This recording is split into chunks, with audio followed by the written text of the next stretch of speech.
Hoy los seres humanos modernos conceptualizamos nuestras experiencias en términos de sus implicaciones materiales. ¿De qué está hecho? ¿Cómo se usa? ¿Para qué sirve? ¿Me gusta? ¿No me gusta? La cosmología tradicional, sin embargo, interpretaba la realidad de forma completamente diferente. Se trataba de descubrir el significado espiritual de los fenómenos que experimentamos en la realidad material. ¿Qué verdad superior quiere revelarme esto? ¿Qué principio espiritual encarna? Esta forma metacognitiva de aprehensión de la realidad se conoce como simbolismo, y el relato bíblico de la caída y expulsión del paraíso simboliza la pérdida de esta percepción espiritual. Comer el fruto prohibido hizo que nuestros ojos se abrieran a un extraño universo desprovisto de significado. El bien y el mal ya no eran algo que descubrimos, sino algo que inventamos. El sentido de la vida ya no era algo que se nos revela, sino algo que nosotros fabricamos caprichosamente. La comprensión de nuestro papel en el universo, nuestro propósito trascendental, se esfumó y quedó oficialmente instaurada la tiranía del yo. En este vídeo voy a presentar las ideas clave del pensamiento simbólico, usando como referencia el magnífico trabajo de los hermanos Jonathan y Matthew Pageau. Jonathan comparte regularmente vídeos y podcasts en su canal The Symbolic World, y Matthew es el autor del fantástico libro El lenguaje de la creación, en el que nos muestra un modelo para recuperar la mirada simbólica de la realidad a través de un análisis del simbolismo cósmico del Génesis. Además, el guión ha sido revisado y aprobado por el obispo ortodoxo Maximus de Pelagonia, filósofo y teólogo experto en simbolismo, a quien aprovecho para agradecer enormemente por su apoyo y su guía.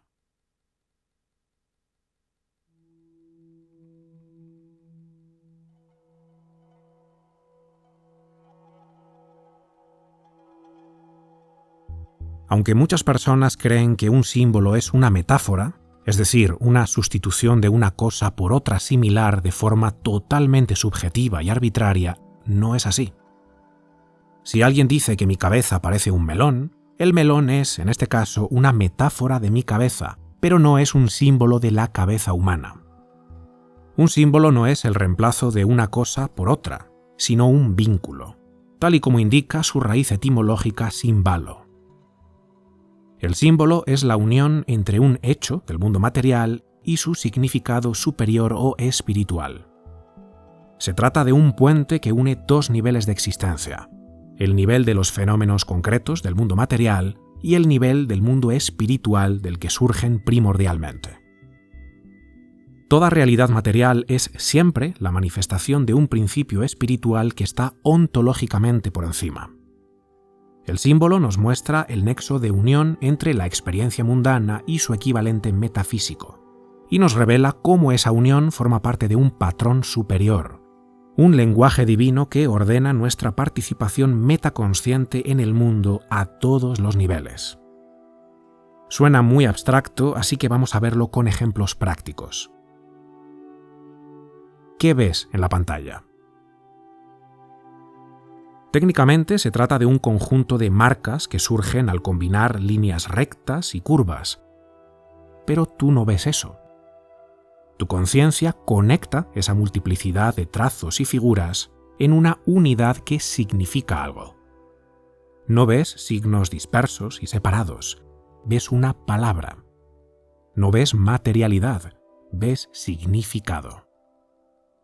Y esa unión simbólica entre los grafemas y su significado te revela la estructura superior de la que forman parte, el lenguaje.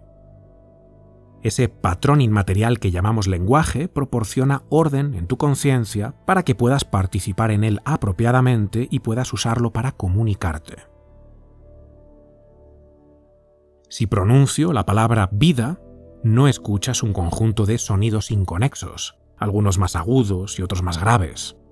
Tu conciencia comprime esos sonidos en una unidad que significa algo superior a la suma de sus partes. Junta esos elementos dispersos y percibe lo que significan, poniéndote en contacto con el lenguaje, el patrón de significado al que pertenecen. Un símbolo funciona de la misma manera. Es el mecanismo mediante el cual nuestra conciencia vincula nuestras experiencias de vida con el significado espiritual que representan. De repente, todas esas vivencias cotidianas que estaban dispersas y parecían aleatorias, se unen y significan algo trascendental. Y su significado te revela el patrón divino al que pertenecen, una estructura teleológica que ordena tu conciencia y te invita a participar apropiadamente de ella, como cuando lees. Si queremos entender la cosmología simbólica tradicional, debemos partir de su propuesta más básica, que es la siguiente. El universo es un macrocosmos formado por una jerarquía de microcosmos o universos pequeños, incrustados en un patrón fractal. De la unidad surgió la multiplicidad, donde cada parte es un reflejo en miniatura de la totalidad.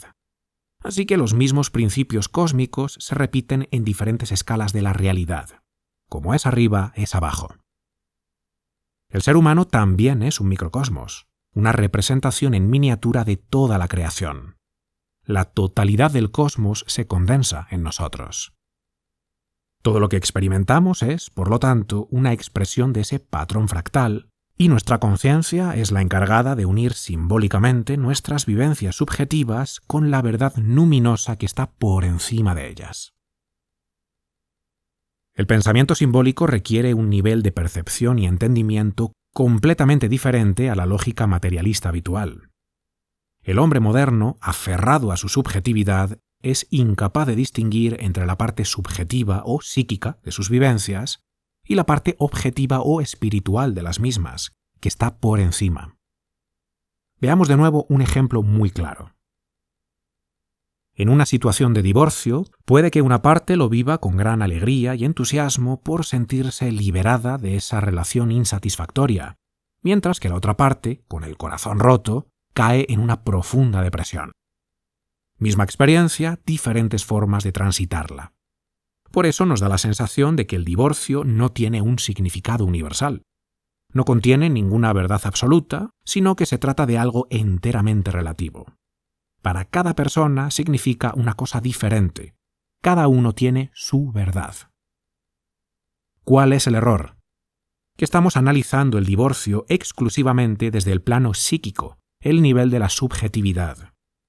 Pero por encima de nuestra experiencia psíquica está el aspecto universal del divorcio, su significado metafísico objetivo, que no es otro que la disolución de la unidad matrimonial. Más allá de los pensamientos, sentimientos y comportamientos que suscita para cada uno de nosotros de forma única y subjetiva, el divorcio simboliza una disolución o separación. Ese es su significado universal, independientemente de nuestra opinión al respecto. Toda experiencia humana tiene una parte subjetiva e inmanente que vivimos en primera persona y que nadie más puede vivir de la misma forma, de eso no hay duda. Por eso podemos decir, voy a vivir mi divorcio con alegría, y es una afirmación perfectamente válida desde el punto de vista psíquico. Pero nadie puede decir, a partir de ahora decido que el divorcio significa contraer matrimonio en lugar de disolverlo. Aunque me he divorciado de mi esposa, para mí eso significa que nos hemos casado. Esa es mi verdad. Y la razón de que no podamos hacer esto es que en un nivel superior al psíquico se encuentra el significado objetivo e inmutable de esa experiencia, y cuyo patrón trascendental atraviesa todas las instancias de la realidad y en todos sus niveles, sin excepción. Moléculas, cuerpos, galaxias, relaciones, ideas, emociones. Todas esas escalas de la realidad contienen el mismo principio de la disolución que simboliza el divorcio. Como digo, no es fácil ver esta relación entre universalidad y subjetividad desde la óptica del racionalismo materialista actual. Afortunadamente, aún contamos con textos antiguos que nos ayudan a comprender el simbolismo y nos muestran cómo reconciliar lo físico con lo metafísico, y cómo participar adecuadamente en la estructura de la realidad. Y de todos ellos, el texto simbólico más importante con el que contamos es la Biblia. Las historias bíblicas son una recopilación de símbolos compactos. Los fenómenos son descritos como una serie de eventos espiritualmente vinculados entre sí y organizados en patrones de significado que manifiestan verdades metafísicas. ¿Quiere decir esto que las historias bíblicas no son reales? No, no quiere decir esto. La Biblia se basa en eventos reales que sucedieron a lo largo de miles de años, pero la forma de narrar esos eventos es simbólica. El tesoro de los relatos bíblicos no está en el hecho, sino en el significado espiritual que nos transmite. Lo mismo pasa con la ciencia.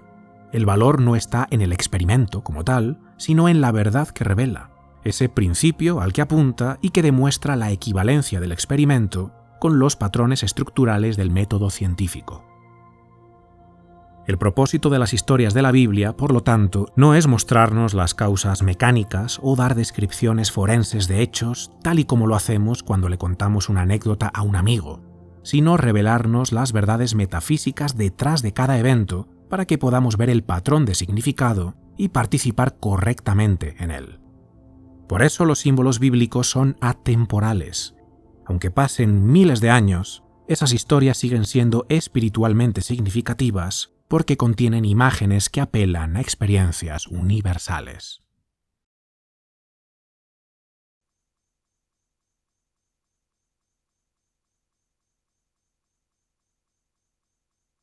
En el principio, Dios creó los cielos y la tierra. El primer versículo del Génesis nos muestra el mismo patrón que se repetirá en todas las demás historias bíblicas a diferentes escalas y con diferente nivel de resolución. Dios divide el cosmos en dos mitades, el cielo y la tierra. La creación de Dios es una combinación de componentes celestiales y terrenales. Todo lo material posee, al mismo tiempo, un aspecto espiritual. Este marco metafísico implica un universo donde todos los eventos deben ser interpretados simultáneamente como fácticos y significativos, porque poseen una realidad material concreta y tangible, pero están dotados también de un significado trascendental. Por un lado tenemos un cielo intangible, que representa el espíritu, el viento, el aliento divino, la palabra hablada que da forma y ordena, sostenido por una tierra tangible, el mundo de la materia, el potencial no concretado, el vacío silencioso y oscuro que está abajo. La tierra estaba desordenada y vacía, y las tinieblas estaban sobre la faz del abismo, y el Espíritu de Dios se movía sobre la faz de las aguas. La creación reproduce el patrón cielo-tierra o espíritu-materia siguiendo una dinámica fractal y un orden jerárquico de manifestación. Del macrocosmos surgirán multitud de microcosmos en un orden concreto, miniaturas que encarnan los mismos principios y que van surgiendo de forma subordinada o anidada. Dios creó al ser humano a su imagen de Dios lo creó. Hombre y mujer los creó. En el contexto de la creación y el jardín del Edén, Adán y Eva se refieren simultáneamente a dos individuos y a la humanidad en general.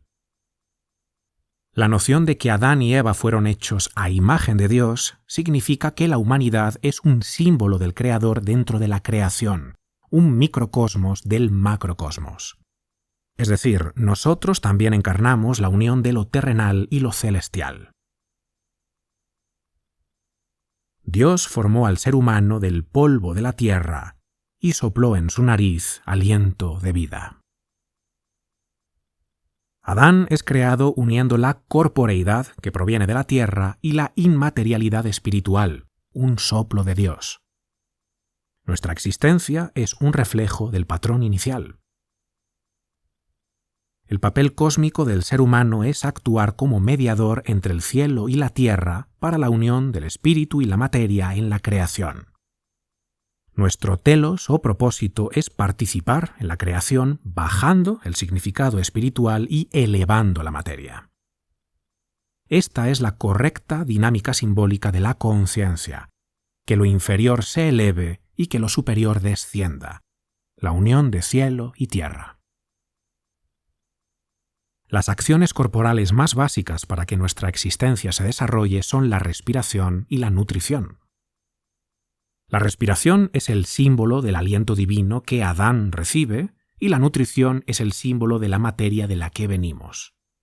Respirar y nutrirnos refleja de nuevo el mismo patrón a una escala menor.